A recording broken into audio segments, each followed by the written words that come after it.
एक international war ने India के 33 करोड़ किचन्स को झटका दे दिया। मिडिल ईस्ट में वॉर की टेंशन बढ़ने की वजह से पूरी दुनिया का सबसे important energy route strait of Hormuz disturb हो चुका है। ये वही रास्ता है जहां पर दुनिया का सबसे ज्यादा अमाउंट में ऑयल और एलपीजी गुजरता है। इस कॉन्फ्लिक्ट का सेंटर बन गया है ईरान और यूनाइटेड स्टेट्स के बीच में बढ़ती मिलिट्री टेंशन। जब भी इस रीजन में वॉर की सिचुएशन होती है तो उसका सबसे बड़ा इंपैक्ट इसी रीजन पर पड़ता है। कार्गो शिप्स की मूवमेंट स्लो हो जाती है, इंश्योरेंस कॉस्ट भी बढ़ जाता है और कई बार शिप्स को रोक दिया जाता है। और फिलहाल अभी के टाइम पे ये अपनी कंट्री के लिए एक बहुत बड़ा इश्यू बन चुका है, क्योंकि इंडिया अपनी एलपीजी का एक बड़ा हिस्सा इंपोर्ट कराता है और उसका एक इंपॉर्टेंट पोर्शन इसी रास्ते से गुजरता है। अगर शिप्स डिले हो जाए या पोर्ट तक ना पहुंच पाए तो एलपीजी सप्लाई चेन पर तुरंत ही प्रेशर बढ़ता है। और इसी वजह से आप लोग देख रहे होंगे कि अपने इंडिया में छोटे शहर से लेकर के बड़े शहरों तक एलपीजी की पैनिक सिचुएशन बनी हुई है। दिल्ली, मुंबई, बैंगलोर, चेन्नई जैसे बड़े मेट्रोपॉलिटन एरियाज में एलपीजी डिस्ट्रीब्यूटर्स के बाहर लंबी लाइनें लगी हुई हैं। लोग अपनी बुकिंग कंफर्म करने के लिए और सिलेंडर लेने के लिए घंटों तक वेट कर रहे हैं। बढ़ने और सप्लाई स्लो होने का एक और बहुत ही बड़ा इफेक्ट है ब्लैक मार्केट, क्योंकि इसी क्राइसिस के वक्त में बहुत से लोग एलपीजी सिलेंडर्स को इलीगल तरीके से हाई प्राइसेस में बेच रहे हैं। जो एलपीजी सिलेंडर नॉर्मल कंडीशंस में 1000 रुपए तक का मिलता है, वही 3000 तक का बिक रहा है और ये आम लोगों के लिए और भी बड़ा फाइनेंशियल प्रेशर क्रिएट करता है। इस सिचुएशन को कंट्रोल करने के लिए गवर्नमेंट को प्रायोरिटी डिसाइड करनी पड़ती है। रिफाइनरीज और एलपीजी डिस्ट्रीब्यूशन कंपनीज को ऑर्डर दिया जा सकता है कि सबसे पहले डोमेस्टिक किचन यानी घर घर तक एलपीजी पहुंचनी चाहिए। इसका सीधा मतलब होता है कि कमर्शियल सप्लाई जैसे कि होटल, रेस्टोरेंट को रेस्ट्रिक्ट कर दिया जाता है। और वहीं हॉस्पिटैलिटी सेक्टर भी एलपीजी पर स्ट्रिक्टली डिपेंड करता है। और वहीं सबसे ज्यादा इंपैक्ट टूरिज्म और फूड इंडस्ट्री वाले स्टेट्स में दिख सकता है।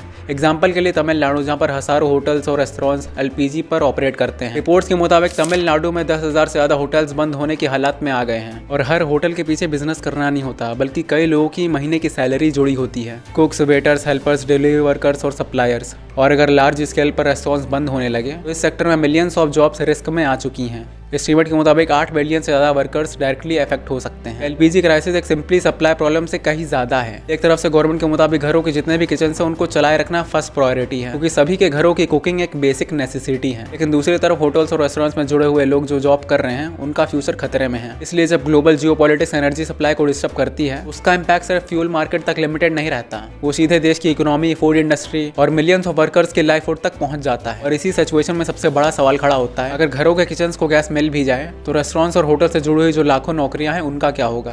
दोस्तों, फिलहाल के टाइम पे अपनी कंट्री एक बहुत ही बड़ी एलपीजी क्राइसिस में गुजर रही है। अभी सारा इसी चीज़ के ऊपर है कि शिप्स का जो स्टॉक है वो धीरे धीरे अगर आता जाएगा तो कंडीशन धीरे धीरे ठीक हो जाएगी। बट हाँ, अभी के टाइम पे एलपीजी गैस को लेकर के चीज़ें अपने देश में बहुत ज़्यादा क्रिटिकल है। दोस्तों, इसी के साथ इस वीडियो में सिर्फ इतना ही। ऐसे और अच्छी वीडियोस के लिए सब्सक्राइब कर देना चैनल को। अब तक के लिए जय श्री कृष्ण।